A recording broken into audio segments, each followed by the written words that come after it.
साहिब बंदगी सतनाम। तो आज परमपिता परमात्मा की अपार कृपा से शंकरपुर में ये मूल ज्ञान का प्रचार प्रसार होने जा रहा है। बहुत बड़े भाग होते हैं हम जीवों के जो अपने पूरे जीवन काल में एक बार भी कबीर साहब के इस मूल ज्ञान को सुन पाते हैं, और उससे भी बड़े भाग होते हैं उन जीवों के जो इस ज्ञान को थोड़ा सा भी समझ पाते हैं। क्योंकि सुनना आसान है, आए बैठे घंटा 2 घंटा सुन के चले गए, लेकिन इस ज्ञान को समझना बहुत मुश्किल है। जिस पर परमात्मा की कृपा हो, जिस पर मालिक की दया हो, केवल वही इस ज्ञान को समझ पाते हैं, वही इस ज्ञान को अच्छे से ग्रहण कर पाते हैं। नहीं तो सारी उम्र बीत जाएगी सुनते सुनते, लेकिन ये समझ में आने वाला नहीं। इसलिए अरदास करते हैं परमात्मा से कि आज इस गांव में जहां तक भी आवाज आ रही है और जो इस सत्संग को सुन पा रहे हैं, सब पर मालिक की कृपा हो, सब पर बंदी छोड़ की दया हो, सब पर उस अकाल पुरख वाहिगुरु की दया हो। सब जागें और अपने आत्म कल्याण के लिए पहला कदम उठाएं। पहला कदम यानी सत्संग सुनना शुरू करें, क्योंकि बोला भी गया है बिन सत्संग विवेक ना होई और राम कृपा बिन सुलभ न सोई। राम कृपा बात की बात है, पहला कदम सत्संग है। सत्संग सुनोगे तो विवेक जागेगा, विवेक जागेगा तो राम की कृपा होगी, अन्यथा नहीं होगी। तो इसलिए आज का सत्संग बहुत बहुत ज्यादा इम्पोर्टेंट है आपके जीवन में। इसको अच्छे से समझना है और इसको ग्रहण करना है। सत्संग शुरू करने से पहले परमात्मा के नाम पे जयकारा लगाएंगे, बंदी छोड़ की जय करेंगे और फिर सत्संग शुरू करेंगे। बोलिए परमपिता परमात्मा की, सदगुरु बंदी छोड़ कबीर साहिब की, सभी संतों की, सभी भक्तों की, सदगुरु मदनपति साहिब की, सदगुरु दुलमपति साहिब की, दीवान जवाहरपति साहिब की, सदगुरु राम सेवक साहिब की, सदगुरु वैरागपति साहिब की, कलीनापुर धाम की, सबके गुरु महाराज की, इस गांव नगर बस्ती की, आज के आनंद की, सकल हंस को बंदगी, साहेब बंदगी सलाम।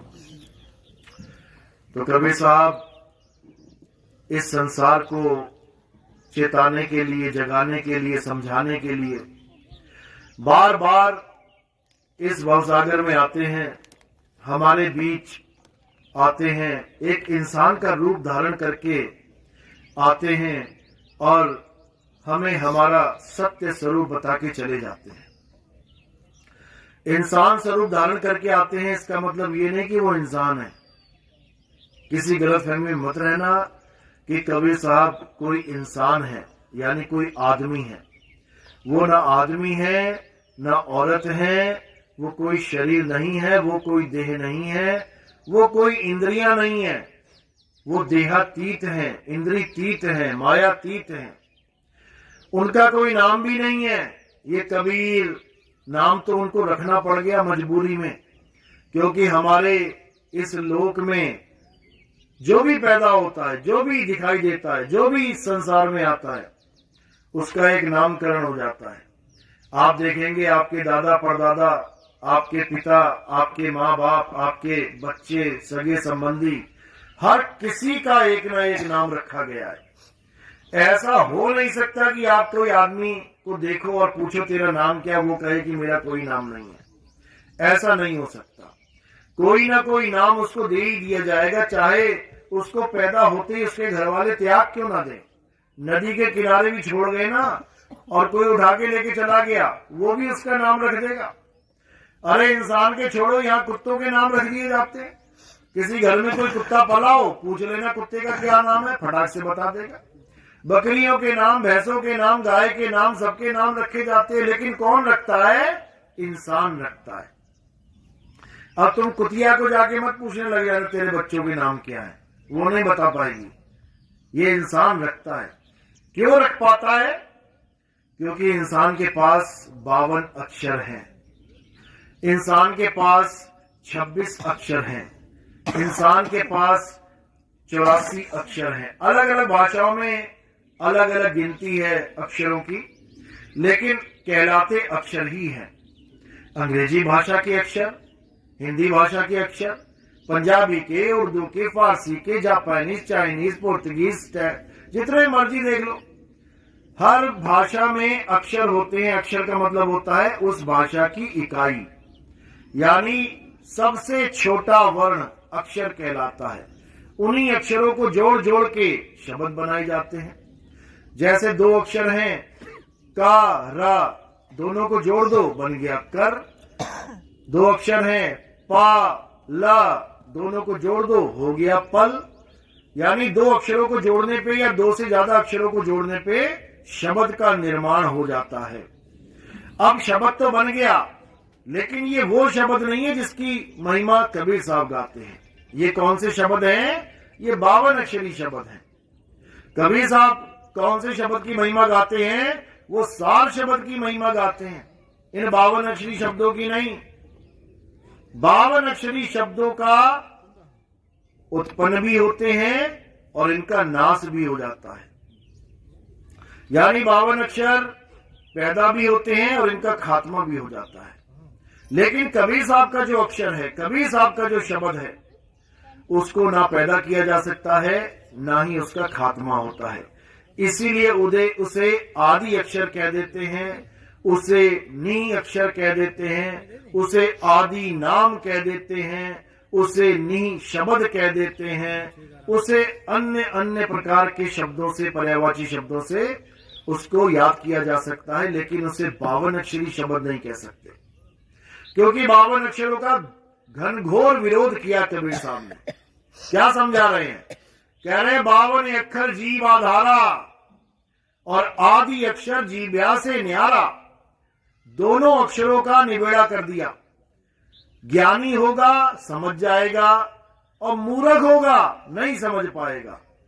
ज्ञानी होगा समझ जाएगा कि जो अक्षर नाशवान है वो जीव से पैदा होते हैं। 52 अक्षर जीव आधारा, यानी जीव है तो अक्षर है और जीव नहीं तो अक्षर नहीं। आज जितने भी गुरु ये अक्षर देके जपवाते हैं, इनका धंधा क्यों चल रहा है? क्योंकि इनके मुंह में जुबान सलामत है।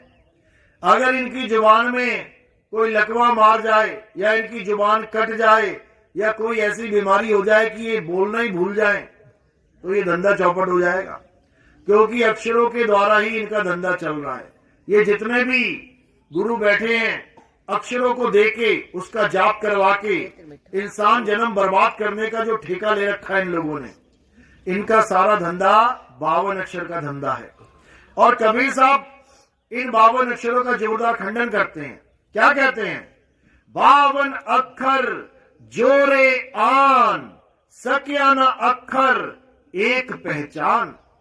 कहते हैं इन 52 अक्षरों को जोड़ तोड़ के दुनिया भर के नाम बना के बैठ गया ये गुरुआ लोग।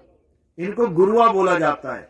जो तंत्र मंत्र देता है, किसी ने 2 नाम दे दिए जपने को, किसी ने 3 नाम दे दिए जपने को, किसी ने 4, 5, 6, 7, 8, 9, 10 हजारों नाम दे दिए जपने को। ये गुरुआ कहलाते हैं, गुरुआ।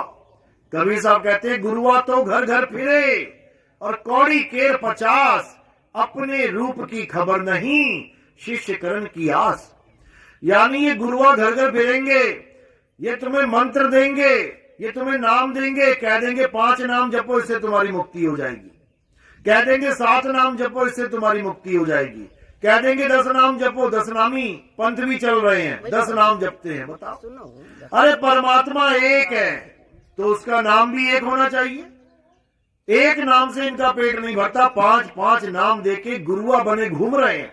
कबीर साहब इन तंत्र मंत्र देने वालों को गुरुआ कहते हैं और कहते हैं तंत्र मंत्र सब झूठ है, इनमें न भर में कोई, सार शब्द जाने बिना कागा हंस न होए।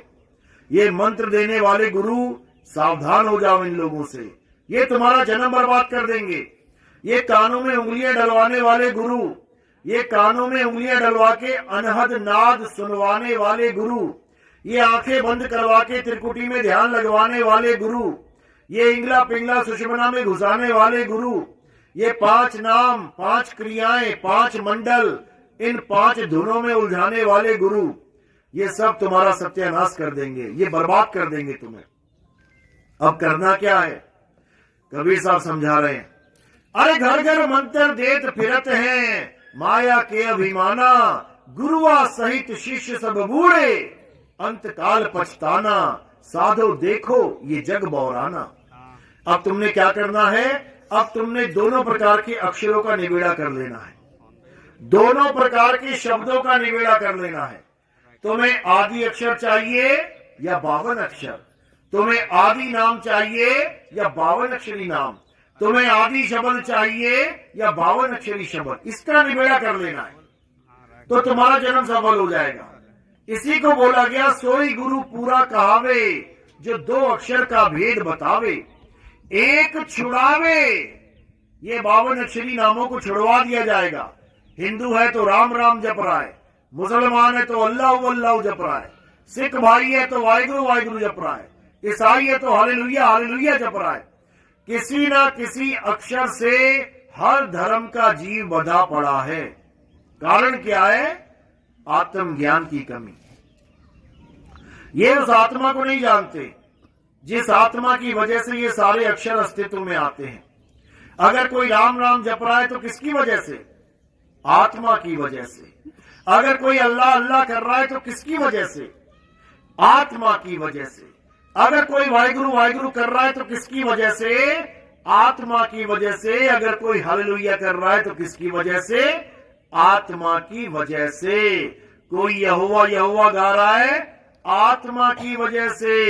लेकिन दुख की बात यह है कि सारे अक्षरों को तो पकड़ के बैठ गए। हिंदुओं ने राम राम पकड़ लिया, राधे राधे पकड़ लिया, ओम नमः शिवाय पकड़ लिया, ओम नमः भगवते वासुदेवाय पकड़